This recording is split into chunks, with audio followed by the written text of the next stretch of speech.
Yes, I know. Don't worry about the hair. We're talking about something way more important today. You eat lunch, and 45 minutes later, you can barely keep your eyes open. You're sitting at your desk, or you're back on the floor at work, or you're trying to have a conversation and your brain has just gone offline. And you think, I ate too much. Oh, I'm just tired. Or is this just what getting older feels like? Nobody is talking about the fact that your body was never designed to eat and go straight back to work. Nobody is telling you that that 3 o'clock crash isn't a personal failing. It's a real physical response, and the food you're eating is either making it manageable or making a complete disaster. And if you've been pushing through the afternoon slump with coffee and willpower and wondering why you're exhausted by 7 o'clock, then this video is for you. I'm Debbie, a holistic nutritionist for over 15 years now. And what that means is that I look at the whole person, body, mind, and spirit. And the post-meal energy crash is one of those things that touches all three. What's happening in your body after you eat, the state you're in while you're eating, and the frustration that comes from feeling like you can't get through the afternoon without falling apart. Today, we're going to pull all of that apart and make it actually make sense. Your body was not designed for a 30-minute lunch break. Let's start here because this is a foundation of everything else. When you eat, your body shifts gears, it moves into rest and digest mode. Blood flow increases to your digestive organs. Your body is now running what is essentially a major internal operation to break down that food and get the nutrients where they need to go. This takes a lot of energy. It takes resources. And here's what your body genuinely cannot do at the same time. It can't run a full cognitive workload, answer emails, deal with a difficult customer, make decisions. These two modes are not designed to run simultaneously. When you eat and immediately go back to high demand work, you're asking your body to do two things that are in direct conflict with one another. And you know who figured this out? Pretty much every culture except ours. The siesta is not a quaint cultural habit. It is not laziness. The Italians, they have the riposa. Mexico and much of Latin America have the siesta. Spain, Greece, parts of the Middle East and Asia, all of them built a midday rest into the fabric of daily life because they understand that this is how the human body actually freaking works. North American work culture looked at all of that and said, nah, fuck that. We'll be back in 30 minutes. Eat at your desk and be back on the floor by noon 30. And then we blamed ourselves for being tired. So before we even get into the food piece, some degree of post-meal fatigue is completely normal. It is your body doing exactly what it's damn well supposed to do. And you're not broken. You are a human being trying to function inside of a structure that was not designed with your biology in mind. That said, the food makes it dramatically better or dramatically worse, and that part we have control over. So here's the blood sugar piece, because this is where the crash comes from. When you eat carbohydrates, your body breaks them down into sugar and releases into your bloodstream. The blood sugar rises, your body responds by releasing insulin to deal with it and brings your blood sugar back down. This is a system working exactly as it should. The problem is when it happens too fast and too hard. So when you eat refined carbohydrates, white bread, rice, sugar, anything processed, they break down very quickly. Blood sugar spikes sharply, and your body has to respond aggressively to deal with it. And that response often overshoots. Blood sugar drops. Sometimes it drops hard, and sometimes it drops below where it even started. That drop is what you feel as the crash. The fatigue, brain fog, inability to focus, that desperate need for something sweet or just another cup of coffee. And here's what I really want you to notice. It's not about how much you ate, it's about what you ate and how fast it hit your bloodstream. You could eat a genuinely large meal of beans, lentils, brown rice, vegetables, and avocado and feel completely fine 2 hours later. Or you could eat a medium-sized lunch of a white bread sandwich, a bag of potato chips, and a juice, which feels like a totally reasonable, not too heavy lunch, and be functionably useless by 2:30. The difference is not the amount, it's the quality and how fast your blood sugar responds to it. And why it gets worse after 40. This is a part that I don't think gets nearly enough damn airtime.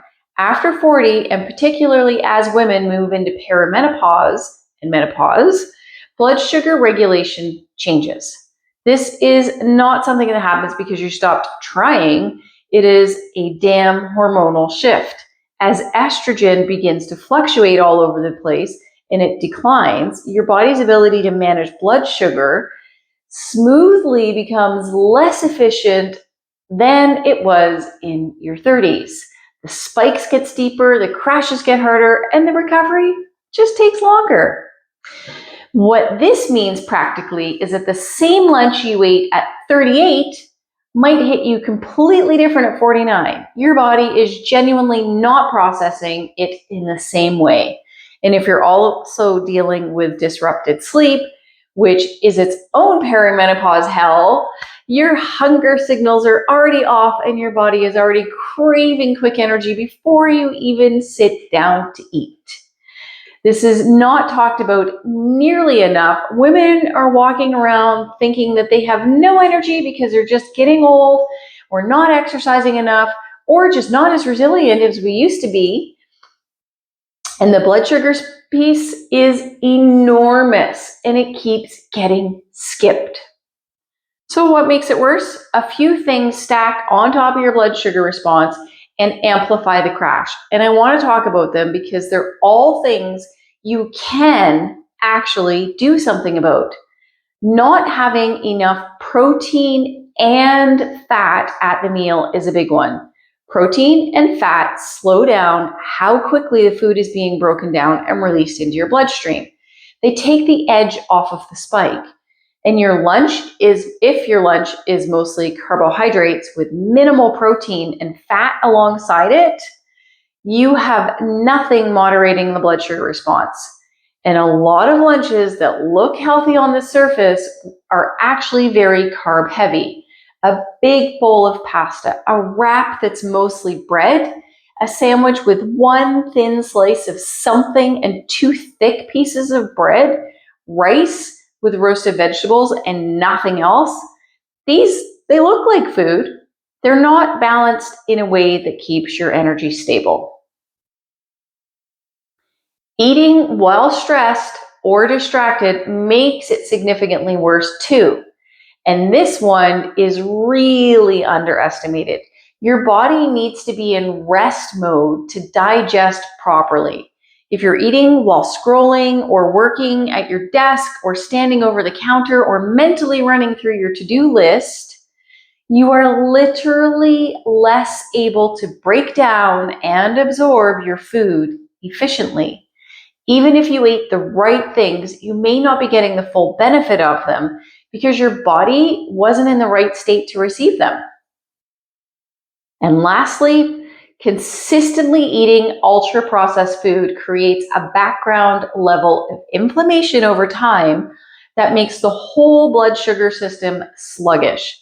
The crashes get worse, the fog gets thicker, and everything else that should be working smoothly starts to feel like you're trying to think through wet concrete.